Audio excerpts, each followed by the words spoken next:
রাত ৩টা, সারা পৃথিবী গভীর ঘুমে ডুবে, আর আমি একটা ছোট্ট পুতুলের ন্যায় মানুষটাকে বুকে নিয়ে জেগে আছি। তুমি ঘুমাতে চাও না, কাঁদছ, কখনো পেট ব্যথা, কখনো ঘাম, কখনো শুধু মায়ের কোলে থাকতে ইচ্ছে।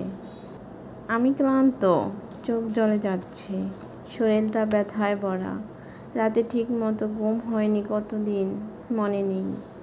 তবু তোমার মুখখানা দেখি, সে কি প্রশান্তি। তোমার নিঃশ্বাসে আমার জীবনের অর্থ জড়িয়ে আছে। একটা সময় ছিল যখন আয়নার সামনে দাঁড়িয়ে নিজেকে দেখতাম, আর এখন খুব একটা আয়না দেখি না।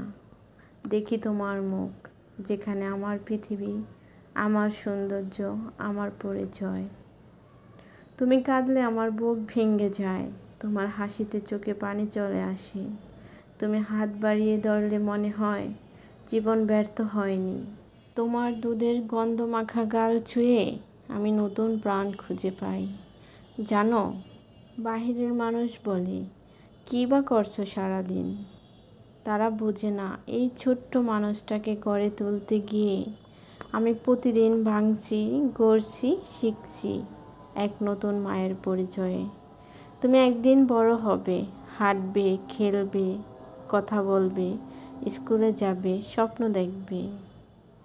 তোমার হয়তো এই রাতগুলো মনে থাকবে না, কিন্তু আমি জীবনের শেষ দিন পর্যন্ত মনে রাখবো। এই না ঘুমানো রাত, তোমার মুখে লেগে থাকা দুধের দাগ, আর এক বুক ভালোবাসা নিয়ে জেগে থাকা আমার সমস্ত দিন রাত্রি। কারণ মা হওয়া মানেই শুধু জন্ম দেওয়া নয়, মা হওয়া মানে প্রতিদিন নিজেকে বিসর্জন দিয়ে তোমাকে ভালোবাসা শেখানো। ঘুমহীন রাতের গল্প।